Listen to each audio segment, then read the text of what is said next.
Nous sommes ici à Chitenay, à la ferme de la Touche, dans le Loir-et-Cher.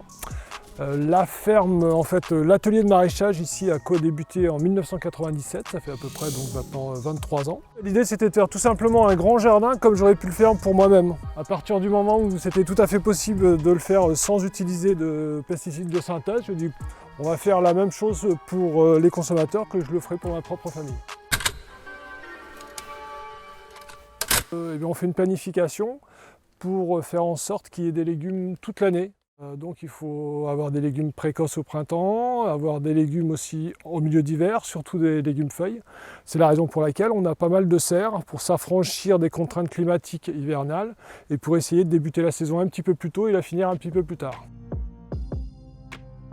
Et bien là, on a encore des restants de culture d'été. Voilà, c'est les dernières tomates qu'on va emmener jusqu'au bout. On voit qu'il y a encore quelques fruits là qui sont en train de finir de mûrir. Et entre tout ça, on prépare des terrains, parce que le jeu, c'est de ne pas perdre de temps entre la sortie des productions d'été pour re-remplir avec les productions d'automne, parce que passé fin octobre, on ne peut plus implanter en fait. Les jours sont trop courts, il fait trop froid. Pour faire les préparations de sol, on ne laboure pas, on travaille qu'avec des outils à dents pour ne pas perturber la vie du sol. Mélanger les horizons. Ce qu'on appelle les horizons, c'est les différentes couches successives du sol. Et dans chaque couche, en effet, il y a des animaux, une vie qui est inféodée à cette couche-là. Et on fait appel, par exemple, à des petits outils, comme ça. Ça a l'air tout bête, mais ça nous simplifie énormément la vie. Et ben, au niveau de l'ergonomie, c'est vachement bien, parce que là, on fait travailler le poids du corps. Là, on a un sarcloir basique qui nous permet de défaire l'herbe sur le passe-pied, mais on a d'autres types d'outils qui sont plus précis pour se rapprocher du rang, par exemple. Donc toutes les préparations du sol, la confection des buttes, on utilise le tracteur, qui est un tracteur assez gros.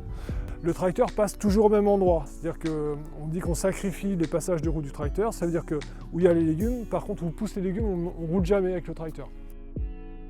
L'ergonomie en maraîchage, c'est déterminant. Si on veut tenir dans le temps, si on veut durer, il faut vraiment faire attention à son corps, les positions, même quand on fait les travaux manuels, en fait, plutôt essayer de travailler avec le poids du corps, par exemple, qu'avec les muscles. Enfin, il y a plein de positions en fait, qu'on essaie d'adapter et de trouver pour tenir dans le temps et pas s'énerver, pas s'exciter, en effet, sur le physique, parce que c'est clair que là, on va se griller rapidement, quoi.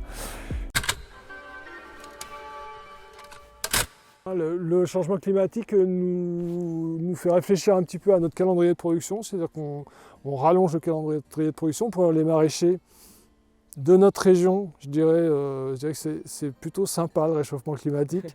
Ça rallonge la saison, on produit en fait plus de légumes depuis qu'il fait plus chaud. C'est le parasitisme en fait qui change et qui s'adapte aussi au changement climatique. C'est-à-dire on a du parasitisme maintenant méditerranéen ou océanique. Qui évoluent, les résistances des plantes n'évoluent pas en même temps en effet que les arrivées du parasitisme, donc c'est à nous aussi de s'adapter et d'essayer de trouver des solutions en fait, mais ce changement est quand même assez récurrent, tous les ans on a un nouveau parasite qui arrive. Voilà, par exemple, là, il y a un lépidoptère qui s'appelle la Tuta absoluta, c'est un parasite qui attaque la tomate, qui est présente au Maroc notamment et dans la zone méditerranéenne, qui commence à arriver vers la zone océanique et qu'on a en région, là maintenant, depuis la deuxième année, on commence à avoir des piégeages de ce papillon en région. Et c'est un petit peu inquiétant parce que la lutte est compliquée et ça fait de gros dégâts par exemple. Parce que là on est sur des sols un peu atypiques pour faire du maraîchage, c'est de la terre franche, c'est pas du sable, c'est de la terre franche, de la vraie terre, qui est intéressant d'ailleurs pour travailler en bio parce que les plantes peuvent trouver un petit peu toutes seules, je dirais, ce dont elles ont besoin dans ces sols bien équilibrés déjà naturellement. Nous on l'accompagne bien entendu en faisant des apports, principalement de matière organique. Mais l'intérêt de ces sols bien pourvus déjà, ça permet aux plantes d'être naturellement plus résistantes en fait d'eux-mêmes. Des moyens qu'on a pour lutter contre les insectes notamment, ce sont ces voiles. Les voiles ont plusieurs effets, là, surtout avec ces années super chaudes. Ça fait un effet d'ombrage, ça maintient un microclimat sous le voile avec une hygrométrie un peu supérieure.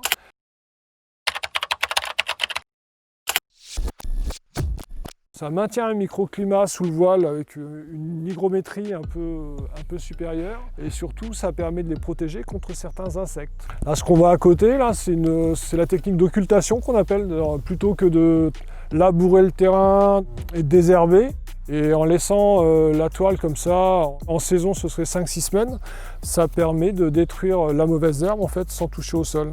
Ça lui évite de faire la photosynthèse. Et la plante, si elle ne fait pas de photosynthèse, en fait, elle meurt toute seule.